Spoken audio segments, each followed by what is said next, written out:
from offense and defense to head-to-head matchups. This is how Victor Wembanyama compares to Scoot Henderson. Starting off, I'm going to compare their scoring. Wembanyama started playing pro ball in Europe when he was just 16, so of course he had a bit of a slow start. So Wemby only averages 11.5 points per contest in the 72 games he's played in Europe. But ever since October 2022, Victor's taken the NBA world by storm thanks to his insane skill set. I mean, the dude's literally on another level right now. And in 21 games for the Mets 92 this season, he's putting up an impressive 22.2 points per game in just 32.1 minutes. That's almost 13 points more than his previous season in the LNB Pro A. And everyone knows that he's capable of going for 30 plus points on any given night. The scariest part's that he's just getting started. Now for Scoot, I'm going to start with his stats in the Showcase Cup. He first started playing for G League Ignite back in the 2022 season, and since then he's played 17 games in the Cup. During those games, Henderson's averaged a solid 16.5 points in just 25.9 minutes. Though he was clearly at his best in this year's Cup when he put up 21.2 points per contest in 6 games. Now for Scoot's regular season stats. He's averaging 17.7 points in 29.8 minutes, which again is pretty good. As you can see, it's actually a lot more even than people think. But since Wemby's so tall, he just automatically becomes a walking bucket, and that's why I'll have to give him the edge here. Up next, let me tell you about their efficiency. Victor's actually surprisingly efficient even though he started off quite young. He makes 4.3 of the 9.4 shots he attempts, giving him a field goal percentage of 45. As for Wembanyama's percentage from beyond the arc, he makes 1 of the 3.4 trays he attempts, giving him a 3-point percentage of 30. That's not great, but it's definitely solid. When it comes to his free throw shooting, he's also pretty good, converting on 2 of the 2.6 he attempts, which is good for 77.4%. And of course his numbers this year are a big reason why his efficiency's looking pretty good overall. In the 2023 season, Wemby's making 47.2% of the 16.4 field goals he attempts and 81.1% of the 6.3 shots he takes from the charity stripe. But his 3-point percentage is pretty underwhelming at just 28.9%. Now for Henderson. His shooting splits in the Showcase Cup are almost identical to Wemby's, as they come in at 45.7, 30, and 75.5. And in the 2023 season, they're currently resting at 45.5, 28, and 75.7. All in all, both players are equally efficient, but I'd like to highlight that Wemby takes more threes, yet he still has a higher field goal percentage. Plus he shoots more free throws as well. So for him to still have better shooting splits overall, even if they're only a little better, gives him the advantage here too.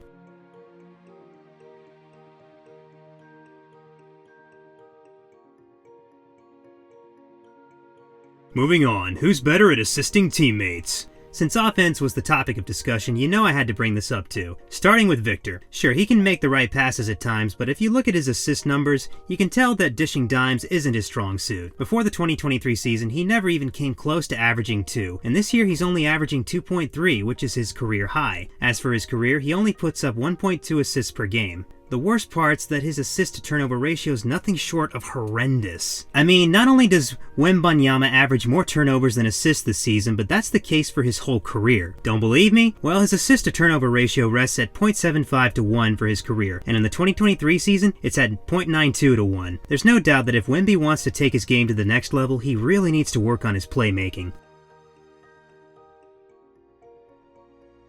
Scoot, on the other hand, is a much better playmaker, but that much is expected of him since he's a guard. In the Showcase Cup, he averages 4.5 assists, which is pretty solid, but he turned the ball over 2.8 times. And in the regular season, he's putting up 5.7 dimes per contest, though his turnovers have been an issue as he averages 3.5 a game. But still, an assist-to-turnover ratio of 1.62 to 1 is better than Wemby's ratio. Scoot can make some great passes, but he really needs to work on those turnovers. Henderson's still much better in this department than Wemby, though, so he gets the edge here.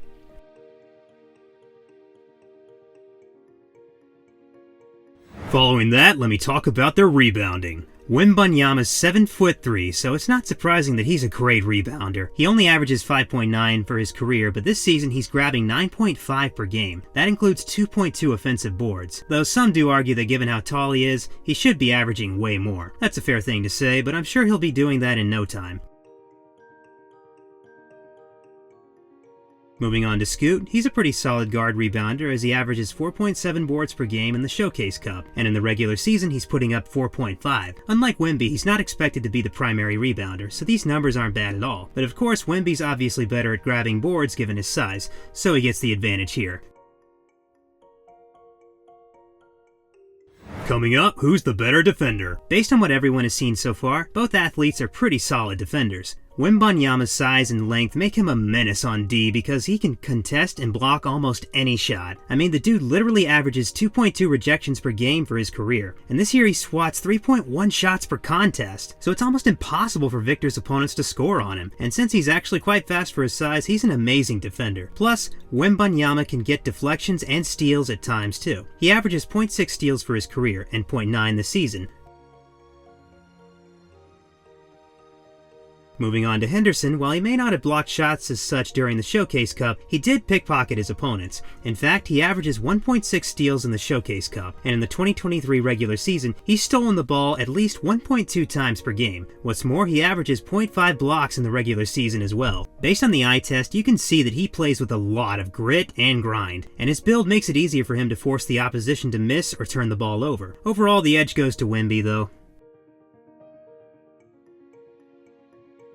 Up next, let me tell you about their team records. Victor's been healthy all season long, and he's led the Mets from the front. Thanks to his all-around heroics on a nightly basis, they're currently second in the L&B Pro A, with a record of 15-6. And of course, Wemby's eyeing the championship as well, and it just might be his if he keeps up his elite level of play. Henderson's G League Ignite, on the other hand, are struggling with a record of 7-11. I understand that Scoot was out for 7 of those games, but still, that's a pretty terrible record. Though there are some games left to play. If Henderson can activate beast mode and carry a squad to a winning streak, then that'll go a long way in further improving his reputation. But for now, I'll have to give the nod to Wemby because he's made the Mets 92 the second best team in the L&B Pro A. Finally, let me tell you about what went down when both men faced off. In their first game, Scoot went crazy, posting 28 points, 5 rebounds, 9 assists, and 2 steals on some stellar efficiency. He played his heart out and led his squad to the 122-115 victory. As for Wemby, he also played like an absolute beast, putting up 37 points, 4 rebounds, and 5 blocks. His efficiency was spectacular too,